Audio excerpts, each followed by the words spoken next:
Okay. Hey, there we go. Hello.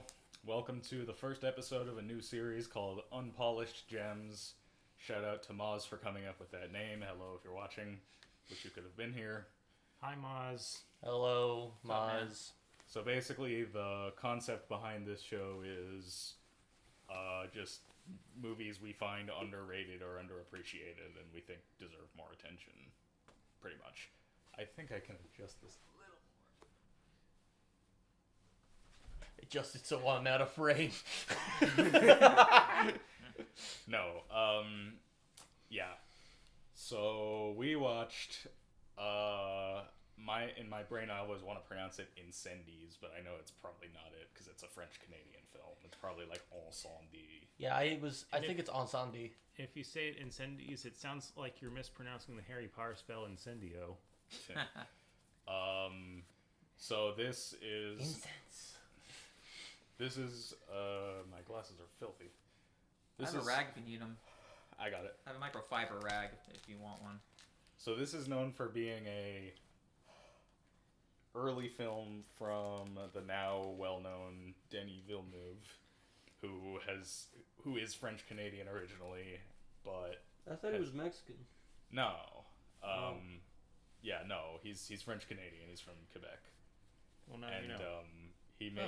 he originally made movies in Canada like this one that aren't as well known here in the States. Comparatively, at least, because Yeah. I believe, because if I'm correct, I believe that before this, another like notable film, at least within fan circles for Villeneuve, was called Polytechnique. But that's about as far as I. But after that, I believe also followed this, and this is actually probably the film that got him, that actually I believe garnered him some degree of international attention, because this actually was nominated for Best Foreign Language Film for the year it came out. Oh, I actually And didn't know that. of course helped set the stage for his transition towards American films that would lead to Prisoners, Sicario, Arrival, and most recently the Dune duology. Once upon. All right, hold up. I wait. just realized I got to fix the shutter speed. It is on 1/24th, and it should be 1/48th. There we go. Oh, you kicked the mic stand. Let me adjust it.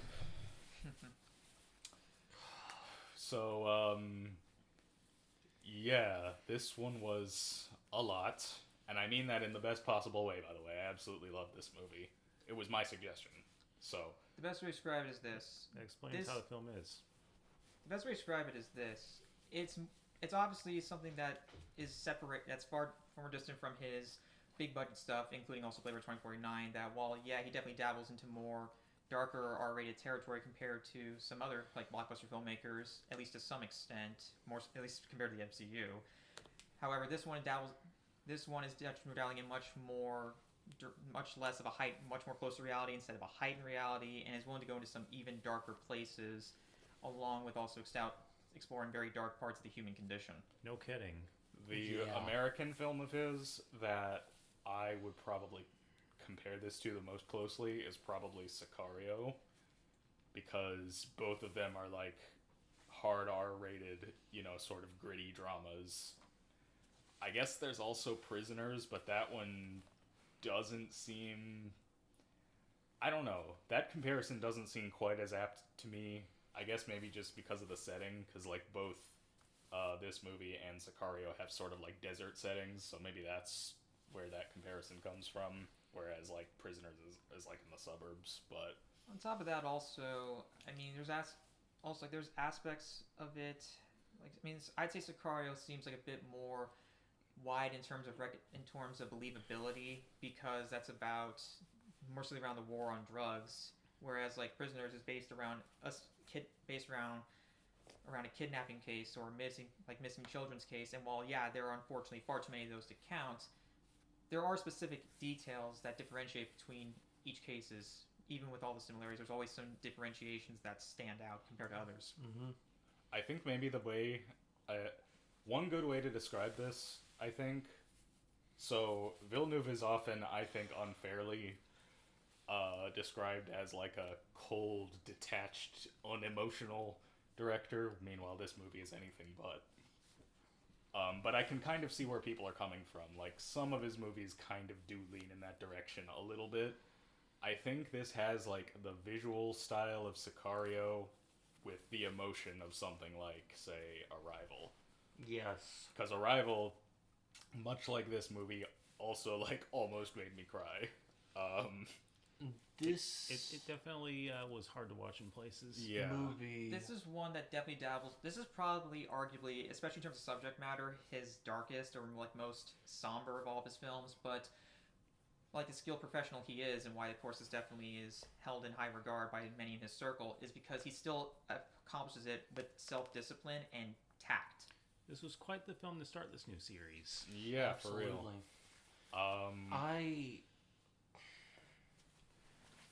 There was a word said by Dr. Eggman, Yosh.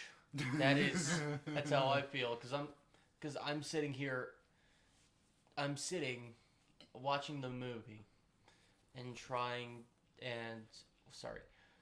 I'm sitting and watching the movie and realizing, holy moly, this is cinema. Like, this is what, like, sometimes you're gonna have hard topics. Sometimes you're gonna have comedy, but sometimes you're gonna have just depressing topics like what was in this film. Yeah, I was gonna say, don't spoil anything. I'm not going to. Rest assured. Yeah, so, probably, as far as, like, actually summarizing the movie, because I know we haven't really done any of that, there's a reason why, because this is a movie with lots and lots of reveals, like, very surprising, shocking reveals. Still And tactful though. I'm Still tactful, but still, it's not, like, you want to go in without knowing. Like, it's better if you don't know. Like, Yeah. these the And twists they have are so shocking that M. Night Shyamalan wouldn't come up with them for his movies. And remember, this is not escapist. This is very much as personal and topical as you can get. So don't go. So just rest assured, it's not like something like kind of like a fun discussion point. No, this dabbles into some dark sides of the human condition. So best keep that in mind. Yeah. absolutely. Yeah, I think I need to watch something a bit more fun after we finish recording this. Yes. And even And then, it's... Oh, sorry. even though we're just cracking as many jokes because we need some kind of Yeah. relief from after such a heavy emotional load. The most I've dealt with in quite a long while, honestly. We want it's- to keep our sanity. Don't judge us. It's interesting because, like I said, I was the one who suggested we do this movie for this show. And Thank it you for occurred to that. me, you're welcome. It occurred to me that as we were starting the movie, it occurred to me that, like, I didn't really actually remember much about the movie. I just remembered, like, that I saw it before and I liked it. So you sort of blanked. I guess you could say that, but, like, either way, Okay, it I was will say like, it. You blanked. I'm kind of glad because, like, again, it was like if I had known all of those twists beforehand, or if I had remembered all of those twists beforehand, like, it was like watching it for the first time. Like, it was genuinely very shocking, but also not, like, you know, it wasn't shocking in, like, a cheap exploitative kind of way. And not like a scary movie kind of way. Yeah. It was like, because everything, it all fit together thematically. Like, it never felt exploitative or like it was just trying to shock you for the sake of shocking you or anything like that. It's real. Yeah, like the biggest theme, this is not spoiler-esque by the way, generational trauma is the key contextual thematic grip, hook for the entire film Yes. from beginning to end. Maybe we should try to, I mean, I think we should maybe try to summarize, like, the basic setup of the movie, but I think that's as far as we should go. Because, like, It is. so Wild. basically, there are these twins whose mom dies, and they find out that, or they never knew their father, and they also find out that they had a secret brother they never knew about. So the twins go to find out the truth about all these things, and find out some very, very dark secrets about their mom along the way. Mm-hmm. And that's as far as I will go, because trust me, you need to experience that for yourself. This is something you need to see blind. Yeah. The only thing I'll give away in terms of the most detail I get regarding it is regarding two settings. The twins are, fraternal twins actually, are situated within Quebec, Canada. However, like their journey for seeking answers takes them all the way to throughout Iran. Yeah. Especially because a huge part of it is their mother and those surrounding them, family, extended family, go all the way back to the Iranian Revolution. Yeah, and also a good amount of this movie is flashbacks to when the mother was about their age. Yeah. As they find out more about her past, we also, see a lot of it firsthand as well. Which actually leads me to another point. You guys were both, Trent and Shane, you guys were both pointing this out earlier. This movie is great with, show don't tell. A lot of it is, it's not that there's a decent amount of dialogue, but there are plenty of scenes that are just, montages of shots that tell the story perfectly, you know? And also, of course, definitely demanding your attention, especially through visual details and callbacks, using insert shots only when necessary instead of just throwing them in all the time. But also, in addition to that, a lot of it seemed... Now, I haven't seen Polytechnique, so I could be wrong about this, but it feels like a lot of the trademarks that I associate with Villeneuve seem to really have been, standardized or kind of really started taking form with this film, at least to some degree. Especially in regards to his use, especially when it comes to with wide shots and, wide locale vistas photography. Yeah, I have actually seen Polytechnique, and you are kind of right, but in the defense of Polytechnique, it was a lower budget movie, and also takes place pretty much entirely inside a college. It's very much a one location type movie. He was getting a start through economical filmmaking, many others, too many to count. Yeah, it was almost entirely indoors, from what I remember. So he had an excuse. But yeah, this is also the cinematography. His cinematography style, I think, really started to take shape here. Because, like I said, visually, this movie reminded me a lot of Sicario. How this is gonna sound contradictory, but it shows off beautiful landscapes in an ugly way. You know what I'm saying? It shows the rather morbid beauty of the surrounding area of these war torn areas or these violent images and settings, but not to it. Pizza downstairs, Junko. You gotta sign for it. All right. Okay. We can pause the recording for a second. Apologies for the interruption. We're switching places now. Okay. Or no, I was on. You were on this side. Okay. Let's move the box. Hold on, hit the flakes. Sorry. Can you tell this is a new series where we have no idea what we're doing yet? And also, we're really desperately hungry. Yeah. The pizza came. I got a root beer. Let's go. So, where did we leave off exactly? Shane, you said you had some stuff you wanted to say. Let me swallow first.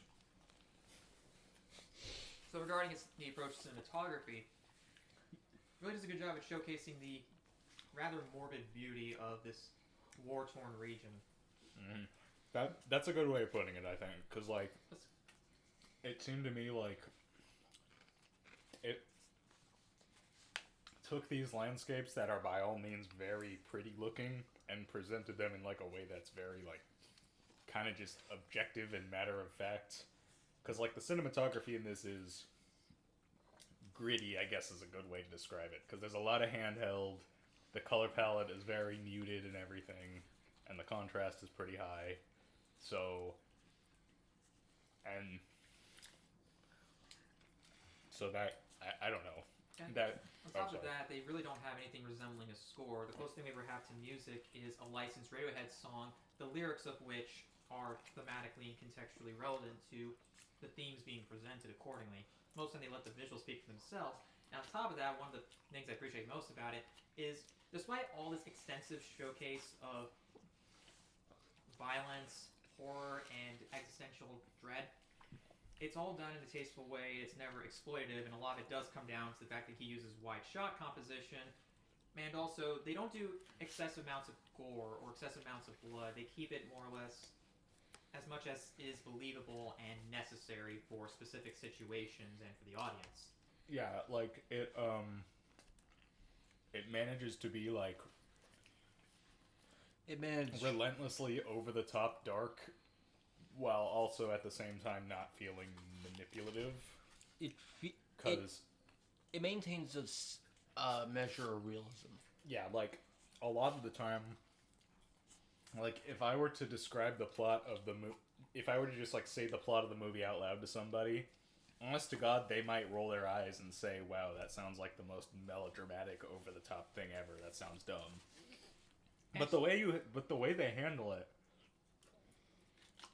it doesn't feel that way at all. Like it's all handled with a certain degree of subtlety, you know?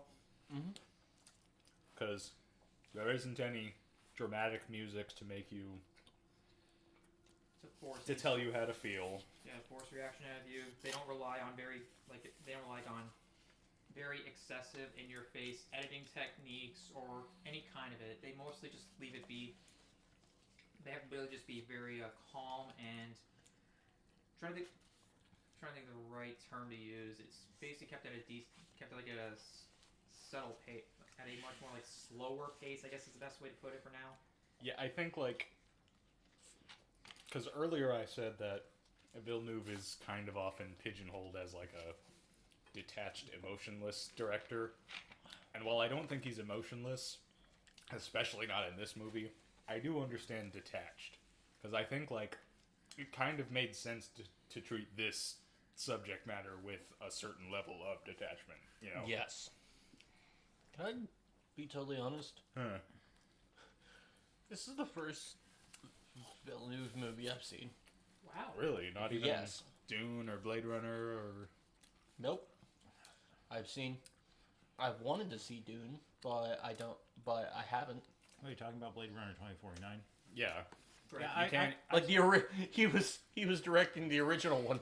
I don't think he was even alive then, or he was just too young. yeah, like a child. Ridley Scott. I have seen Blade Runner 2049. I liked it. I remember liking it. I actually still, I do because I try not to be a snob and feel like, oh yeah, like his more, like less blockbuster stuff is his best. I think Blade Runner 2049 is his best, especially because it's a blockbuster doesn't mean it's disqualified from being considered top tier work. It's just so silly and snobbish. Yeah, and John Carl likes Blade Runner 2049 too. You have a poster behind this camera. Yeah, you guys can't see it, but there's a poster of Blade Runner 2049 right there. So, I wouldn't say that that's my all-time favorite of his. I'd say that's probably a rival, but... Hey, editing John Carl, get a B-roll shot of your poster. Yeah, I can do that. So, yeah, I mean, across the board, like, everything I would say the only thing of his I've seen that didn't really wow me was, I guess, Dune, but even then, that wasn't because the movie was bad by any means. I just thought it was kind of hard, like the plot was kind of hard to follow. I understand that, but the visual effects. Oh, yeah, visually There's it was... no denying, the technical marvels are hard to deny, especially the CGI stuff, because that's been a huge discussion point lately. I do kind of wish, though, that he'd go back to making movies that are a little more grounded like this, or like Sicario, because I kind of miss those. We'll see what happens, especially considering he actually, because long before he made Dune, which was like his most personal project, he actually had plans to adapt a thing called Palestine by Joe Sacco, who is known for comics journalism, a version of journalism that's done through the art of comic, like through illustrations. Interesting. Yeah, that didn't work out. Don't know if there was a future for that, but it's interesting thing to take note of. Anyway. Dara with the product placement. No, it's Wayne's World. We don't do product placement. We're not sponsored at all. But if I had, like, are we doing ratings for this? I actually want to say more things, actually. Keep going. There's one thing that I particularly respect about this film because it also showcases like different showcases portrayals of different religious groups and factions, Christians and Arabs more specifically. And this manages to avoid the trap that a lot of 80s American blockbusters fell into, among many others, is this sense of this monolithic or homogenized portrayal of each. Instead, it showcases different mindsets for each. For example, there's talks about they rail through dialogue with things such as the Christian right supporting the nationalists that were especially taking militant hold and taking military force during the Iranian Revolution. There's also Christianity makes it also. There's also Christian factions that were seen as against such violence and such religious nationalism, and there's also showcasing of Arabic groups that also unfortunately give into some sort of extremism, but it's not uniform at all. They showcase that there's showcasing some level of different perspectives and methods, and even some kinds method to the madness. Not excusing it, contextualizing it, because there is a difference between explaining something and excusing it.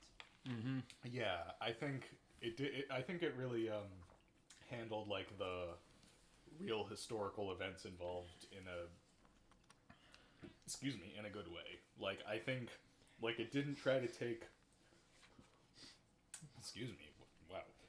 it didn't try to take hard stances on these were the good guys, these were the bad guys. Obviously, yes, the most heinous acts we see were not meant to condone, but also it wasn't Christians good, Muslims bad, or the other way around. It spits in the any words this could be a propaganda piece is utterly dispelled very quickly. My personal opinion is not a movie about literally about the political style. It's more or less the effect that the political style has on other people. Yeah, it's using that stuff as a backdrop, I guess, is a good way of putting it. Yeah, and it provides this and one of the main things, of course, is deconstructing and contextualizing this woman's life because you think I should spoil aspects of how the twins feel about their mother at the beginning? Should that be necessary?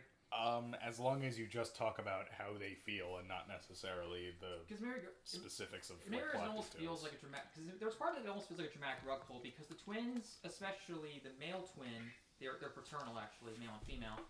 There's this. The male especially has this major sense of resentment against their mother, and of course alluding to a lot of issues and trauma that unfortunately were inducted on her. But throughout the film, they contextualize and provide a reasoning behind it. They show showcasing what that was kind of more of this circular path or this continuous cycle situation. Contextualizing it, not excusing it, but offering an explanation and a method to the madness because there are answers there. Yeah, I remember because at the beginning of the movie, the brother keeps saying things like, "Oh, mom was crazy. Oh, mom was, disturbed in the head. She wasn't normal. She was blah blah blah." And then over the course of the movie, we realized that stuff wasn't just eccentric behavior for its own sake. We realized she had been through absolute hell and was ridiculously traumatized. And I won't go any further than that because that would involve getting into specifics. But absolutely, it's very much. It's a plot that unveils itself and is predicated very much on reveals and it's a mystery that unravels, but it's not a mystery in the traditional sense. This isn't a fun whodunit, this isn't for the audience to try and. This is more of a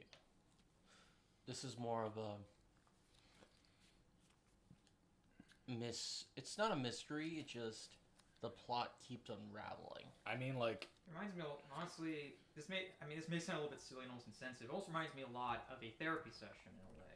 Yeah, kinda. Because especially because it starts, especially because it's this continuous unraveling of things, like starting off a bit small, or starting off a bit like on the more recognizable and more universal or more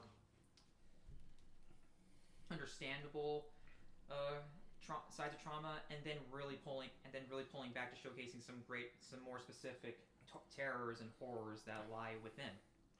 Yeah, I never thought of that, but that's actually a pretty good way of thinking of it. But it's also definitely something that helps the film's favor, because it's not because one thing that Villeneuve helps a lot is is that amongst all of this somberness, this horror and terror, it's not something that falls into things like nihilism, misanthropy, or any kind of real condemnation of the human species. Really, it's just all about just more so like examining the human condition, even the darkest sides of it, contextualizing and making sense of it, but not at all like not shoving a blind eye to it, of course, but he's not doing something such as getting on a soapbox or shoving it in your face.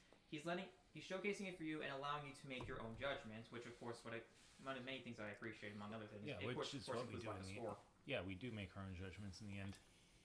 Yeah, yes. If there's anything, excuse me, I generally tend not to like movies that are just outright nihilistic and just essentially just portray life as meaningless and nothing we do matters, and that's the entire message. Lars von Trier!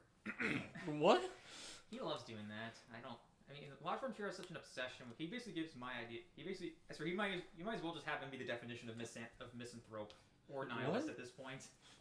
I have no idea what was. Lars von Trier is a very controversial Danish filmmaker, maybe Scandinavian, who he's an edgelord basically. Like sadly. Oh, Shadow the Hedgehog. Some people like those. Hey, some films are held some films are held in regard, others are not.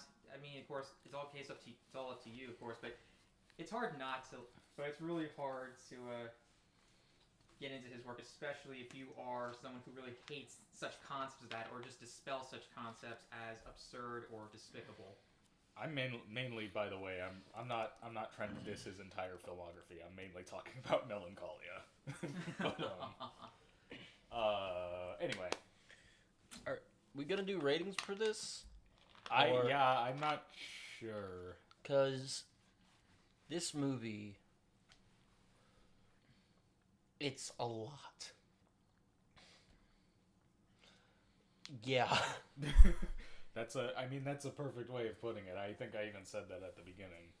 And even then, one thing and rest assured, even though it is extremely hard, even though it is extremely like emotionally and mentally challenging and extreme, brutal, it's not hopeless or condemning of the human species. Yes. There is something to be found, like I guess some sort of light at the end of all of that, even within the film itself. But best not to get into details about it. Yeah. And of course, and whether or not you agree with it is a judgment for your sake. But as long as you're not hurting anybody, you do you. Mm-hmm. Well said, man. Absolutely. That. I don't know. Watch this movie. I recommend this movie with an asterisk. Yes. It is definitely not for the faint of heart. Yes. Approach with caution. Yes, the best. This is definitely something that's made for someone who has the emotional and mental affordability and maturity for such topics. Yes. This thing earns the hard R for a reason, but not in any way that is disdainful or immature. It represents maturity and tact that only a select few can really accomplish. Yeah. I know, there are definitely people I know who would not like this movie simply because it's just too much, you know? Oh, totally. Yes. 100%. And there are good faith arguments to not like it, absolutely. Especially if you find even if you find, because obviously we found it to be tasteful, but some may find it exploitative, and while I don't agree, I say there are good faith arguments for that as well, especially because while it's not constant, endless brutality on top of brutality, there are moments to breathe. There's always still this heightened sense of unease or just rather somberness, or I guess, or kind of, I guess melancholy. I guess of all things, as long as it's not melancholy, or melancholy. Yeah, I know. I just wanted to make fun of melancholy again. But it still finds that much needed. It still finds a tricky balance that only so few can accomplish. I mean, even if you don't find it exploitative, I think that it is possible for somebody to consider this a good movie while still not necessarily liking it, because I think something this heavy just isn't for everyone by nature. And that's absolutely fine. Which, yeah, for sure. We're not here to be snobs or judge you. There's only so much that some individuals can take. Yeah, we were able to power through it enough, but of course but others can't, and no judgment there. I don't blame you, especially with such hard topics to deal with here. I mean, they don't. While they don't go exploitative, the brutality is present. Yeah. It's very interesting how this movie. Oh shit! Did my vinyl just fall? Yeah. I'm sorry, Zach. You did not deserve that. Sorry, Zachary. Shane, what have you done? Oh no, he's smoking. Never mind. He was about to die anyway. Wow. I have a vinyl copy of Zach Bryan's self-titled album, and he's smoking on the cover. That's what I'm referring to. Anyway, I was about to say something. I totally lost my train of thought. So it's regarding the brutality of not being exploitative. Is that where you left off? Yeah. Basically, I recommend this movie if you have a strong stomach for that sort of thing. If you don't, I recommend just watching Arrival, because it has a similar emotional impact, but it's PG-13 and a lot tamer. And also, it's like a genre film. It's a sci-fi movie, so it's kind of more accessible in that regard. Yeah, and if you don't have a strong stomach, just maybe wait to have your food and beverages until after the movie. Yes. Yeah, like we did. Yeah, but even so, like if it's joke. like more down to earth or more brutal stuff, like more R8 stuff doesn't do it for you, hopefully you'll find something that's PG-13 stuff, not just including Dune, but not exclusively. What I'm saying though is, of his PG-13 stuff, yes, like probably Arrival would be the closest to this in terms of feel, if that makes sense. Yeah. Or vibes or whatever. I don't know. Honestly, this might, because like I said at the beginning, like I honestly hadn't remembered much about this movie before I watched it, or before we watched it again. Or I guess it wasn't again for y'all, because this is y'all's first time watching. But I didn't remember much about it from the last time I watched it, which, when you think about it, is kind of crazy. I don't know how you forget that. You probably just blanked due to how scary it might have been to see with its portrayals. Fair. It's also to kind of offer from my perspective, someone like me who especially has been recently seeing so many movies back to back, kind of lose track after a while. That might be a part of it, because I also watch a shit ton of movies. Same. So some of them inevitably get lost along the way. I binge watched that entire movie series. And again, as I said, I'm probably just gonna go home and watch something a lot more happy to recover. Yeah, after definitely. This. I am definitely going to have to watch like a comedy or something after this just to feel better. Yeah, I'm probably gonna watch UHF or something. Well, don't do that yet. That's all. I know. I need more Weird Al in my life. Man. Exactly. Spoilers: UHF is a potential candidate for review on this very show. I think I'm just gonna go home and finish watching the Twilight Zone movie. Respect, dude. The one where those kids got killed. Even with that Vic Morrow incident. Yeah, that. Well, I've already gotten past that. I mean, at least I'm watching it for like the other segments.